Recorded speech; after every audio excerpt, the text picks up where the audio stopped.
അച്ചു അതെന്താ എനിക്ക് മാത്രം മുട്ട കൊണ്ടുവന്ന് അമ്മയ്ക്കും കൂടെ കൊടുത്തുകൂടായിരുന്നു ഒരു മുട്ട, അല്ലെങ്കിൽ എൻ്റെ പകുതിയെങ്കിലും അമ്മയ്ക്ക് കൊടുത്തുകൂടായിരുന്നു?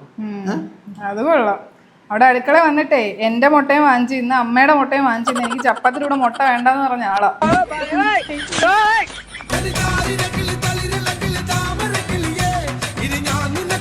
മുണങ്ങ വേണ്ട വിശന്നിട്ടാ മോനെ.